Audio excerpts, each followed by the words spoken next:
Dustin, the Diamond Poirier. What is up, everyone? This is Combat Cult MMA. Never back down. Today we're gathered here to close one of the most electric chapters in the history of modern mixed martial arts. We're talking about a man whose name makes fans' hearts race and his opponents prepare for the absolute darkest night of their lives. Dustin the Diamond Poirier, our favorite Cajun. You see, in MMA, there are champions for a season, there are paper heroes, and then there are those who are stitched into the very DNA of this sport. Dustin is exactly that. He's not just a fighter, he's a symbol of resilience. Saying goodbye to his career feels like saying goodbye to an entire era. An era when fights were about grit and character, not just social media clout. At UFC 318, we saw the final act of this legendary drama. And before we officially tuck his gloves away in the archives of history, let's look back at how this kid from the Louisiana swamplands forced the entire world to put some respect on his name.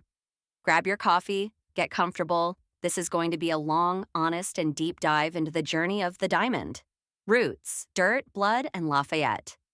Louisiana isn't the kind of place that breeds soft people. It's a land of hunters, fishermen, and folks who are used to earning their bread through hard physical labor. Dustin grew up in Lafayette, and his childhood wasn't exactly paved with rose petals. He was that troubled kid who was always looking for trouble, or rather, trouble always found him. School fights, street brawls, run-ins with the law, the classic starter pack for a future world-class fighter. For Dustin, sports weren't just a hobby, they were a lifeline.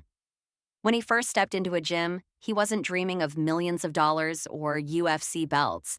He just wanted to be the best at what he already knew how to do: hit people. His early fights in regional promotions looked like gladiatorial massacres. He didn't have the perfect technique back then, but he had something you can't coach: an absolute 0% fear of pain. It was there in the smoky gyms of the South that the Diamond began to form, the same man who would later eat shots from the hardest hitters on the planet and keep moving forward. The featherweight era, first steps in the Irish shadow. In 2011, Dustin stormed into the UFC following the WEC merger. Back then, he was a featherweight, 145 pounds. Look at his old photos: the mohawk, the sunken cheeks from brutal weight cuts, and the eyes of a predator. He made an immediate statement by upsetting a top prospect in Josh Grisby. Dustin was moving like a tank, crushing everyone in his path. His 2014 fight against the Korean Zombie is still considered one of the greatest wars in history. Poirier lost that night, but he proved he was willing to go to the bitter end. However, the real test came in September 2014, UFC 178. Standing across from him was a charismatic, arrogant, and terrifyingly accurate Irishman, Conor McGregor.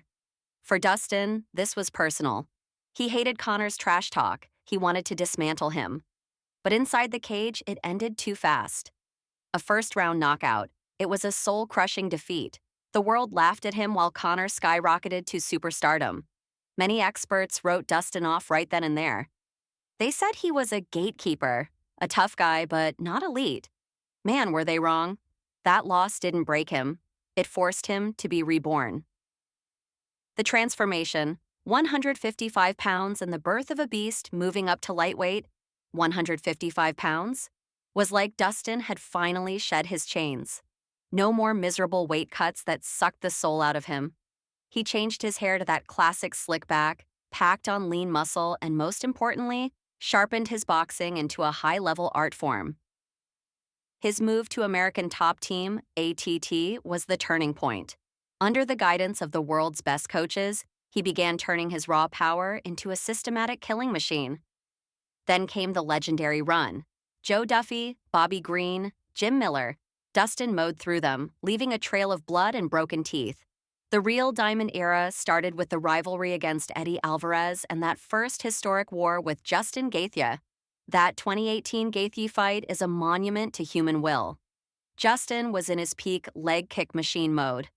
By the middle of the fight, Dustin's lead leg was one giant bruise. It looked like he was about to collapse. But then, Poirier tapped into that Cajun rage. He outlasted the pain, found the hole in Gaethje's defense, and finished him. That night, it became clear. Dustin was the most dangerous man in the division, the King of Atlanta, Max Holloway, and the interim crown. April 2019. UFC 236, interim lightweight title. Across from him stood Max Holloway, the dominant featherweight champ moving up to take a second belt. Max was on a 13-fight win streak. He looked like an invincible cardio monster who would just drown Poirier in volume. But Dustin delivered the performance of a lifetime. It was a masterclass in power boxing. Poirier used his physical strength to punch straight through Max's guard with heavy jabs and crosses. Every time Max tried to pick up the pace, Dustin met him with a lead pipe for a fist. It was 25 minutes of pure violence backed by a chess-like strategy. When Dustin lifted that interim belt, the world felt the justice. It was a triumph for the man who went through hell to touch the stars. In that moment, Dustin Poirier was arguably the best fighter on the planet, pound for pound. The Grappler's Curse and the Dagestan-era Dustin story isn't just about triumphs. It's about Greek tragedies. He was arguably the best striker of his time, but his prime coincided with the dominance of the greatest grapplers the sport has ever seen. First, it was Khabib Nurmagomedov, that fight in Abu Dhabi. The whole world remembers that third-round guillotine. Dustin squeezed Khabib's neck with everything he had. Khabib later admitted it was dangerously tight. But the Eagle survived, Dustin gassed out, and it ended in tears in the locker room. Then came Charles Oliveira. Another fight where Dustin was close, dropping the Brazilian in the first round. But again, the grappling, the backtake, and the heartbreak. And finally, the swan song against Islam Makhachev. At 35, Dustin stepped in against the P4P king and gave him the fight of his life. He cut Islam open, he stuffed takedowns, he made the champ doubt himself. Even in defeat, he left like a hero. His greatness isn't measured in undisputed gold, but in the fact that he made these unbeatable monsters fight for their lives. The Gilly phenomenon and the good fight. We can't talk about Dustin without the guillotine. It's not just a move anymore. It's a meme, a religion. Dustin jumps for it in every fight. Fans scream, "No, Dustin, don't jump." And he does it anyway. That is Dustin Poirier. He's a gambler, a man who believes in his shot even when the odds are zero. And as we mentioned, Dan Hooker confirmed it. The Gilly works. The refs just miss the naps. But outside the cage, Dustin is even more impressive. The Good Fight Foundation is the blueprint for what a modern athlete should be. He auctions off his fight kit after every single war to build wells in Africa and help the underserved kids in his hometown. He's a true gentleman. He doesn't play for the cameras. When you see him fixing his shorts before an exchange, that's the real Dustin.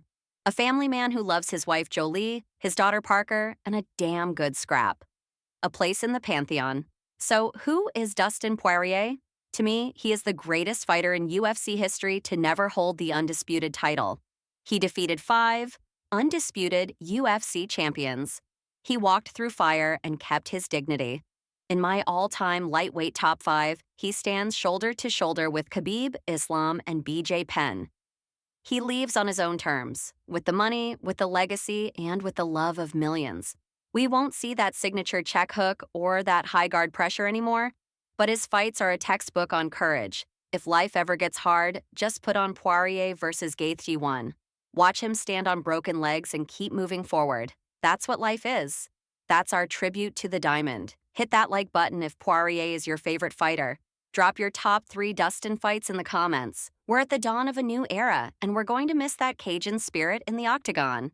This was Combat Cult MMA. Subscribe, hit the bell, and eat good. Peace out. Yo! Combat Cult MMA is back in the building. Forget the delivery. Grab your burritos and some extra hot wings. We're talking blood, sweat, and some real legendary championship shit. Let's go! Saturday night and the lights are glowing. Dana's in the back and the money is flowing. The ball boss promised the White House show, but all we got is heavyweights moving real slow. I'm on the couch watching the main card. Why is making weight so freaking hard? Adesanya's out here looking like a pro, but Joe Piper's hands are ready to go. It's the Combat Cult. We're obsessed with the cage. Watching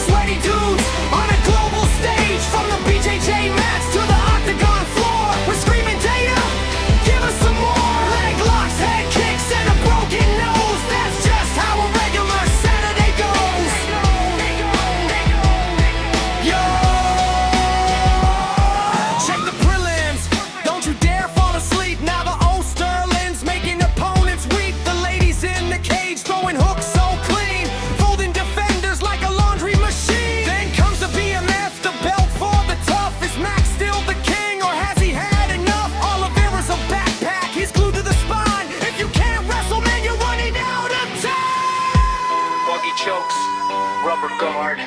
Why is the ground game so freaking hard? Herb Dean's waiting, looking at the clock while someone's getting kicked straight in the pausa. Wait! 100K respect points to the ref. The crowd is going wild. They're going down.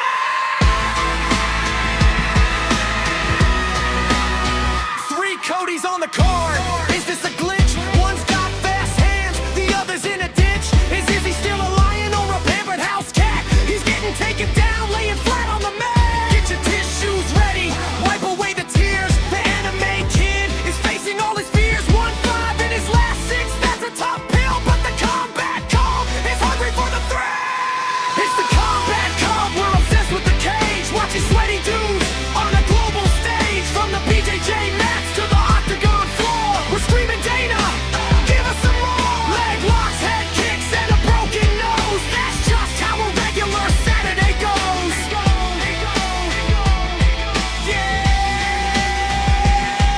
So subscribe to the channel, hit the like button too. Combat Cult MMA is coming for you. Eat your wings, keep the vibes real high. We'll see you next time. Until the legends die.